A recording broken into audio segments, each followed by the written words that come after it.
Die sneeuwkoningin. Kay en Gerda is beste maats. Hulle woon so na aan mekaar, dat hulle aan mekaar kan raak wanneer hulle by hul slaapkamers uitleen.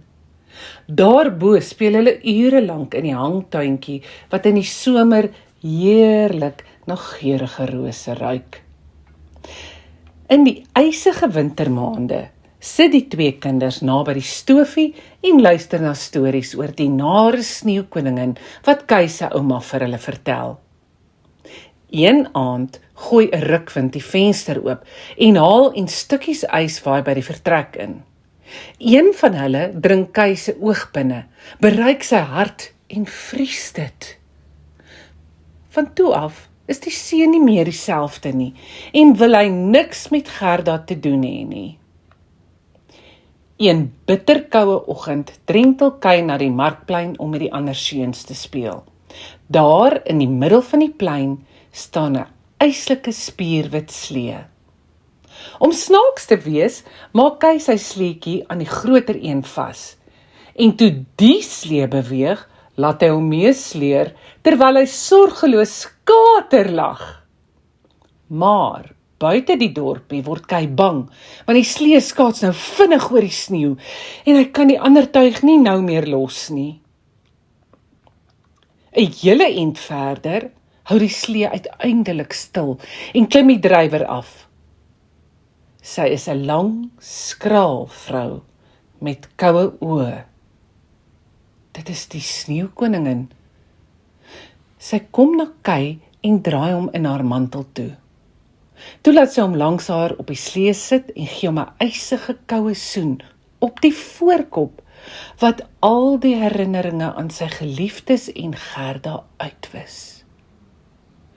Daarna vertrek hulle saam na die koningin se yskasteel. Intussen het Gerda nog nie vrede gemaak met Kay se verdwyning nie, en gaan soek sy hom by die rivier. Hier tref sy 'n bootjie aan. Sy klim daarin en vaar op die rivier, tot sy by die huis van 'n heks kom. Die vrou verwelkom haar vriendelik in die hoop dat die meisie daar sal kan kom bly en haar geselskap sal hou. Toe bied sy Gerda 'n bord met kersievrugte aan en kam haar hare, wat haar van alles laat vergeet. 'n Paar dae gaan verby, maar een oggend sien Gerda 'n roosboom wat haar die hangende tuintjie laat onthou en roep sy uit: "Ek moet my maat gaan soek." 'n kraai hoor haar en kruis: "Ek het 'n seun saam met 'n prinses sien verbykom. Hy is nou 'n prins en woon in haar kasteel daaronder. Vat my asseblief daarheen," pleit Gerda. So kom hulle die nag by die kasteel aan en sluip by die prins se slaapkamer in.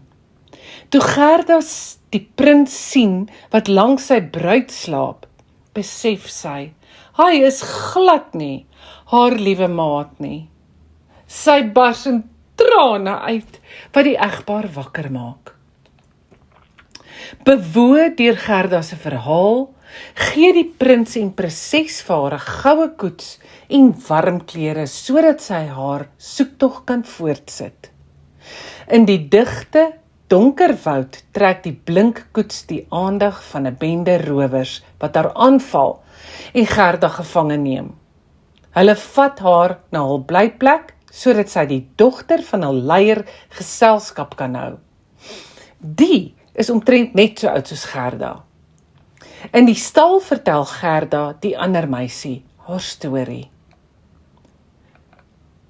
2 duwe onderbreek haar toe hulle uitroep: "Ons het Kay op die sneeuwkoningin se slee gesien." "Ek weet hoe om daar te kom," voeg een van die rowers se rendiere by. Gerda se nuwe maat kry haar jammer en laat haar op die rendier se rug ontsnap sodat sy haar verlore vriend kan gaan soek. Gerda en die rendier galop dae aaneen en word al hoe hongerder en kouer. In die koningin se paleis probeer Kay intussen desperaat om 'n moeilike uitlegkaart klaar te maak, want die koningin het dit as sy voorwaarde vir sy vrylating gestel. Toe Gerda by die paleis aankom, hardloop sy na Kay en omhels hom met trane in haar oë, maar hy herken haar nie. Haar trane dring egter sy borskas binne en laat sy hart ontdooi. Kay gee vir Gerda 'n drukkie en so waar, daar voltooi die legkaart homself. Gelukkig soos voorheen, klim hulle op die rendier se rug en vlug huis toe, waar die rose in hul tuin begin blom.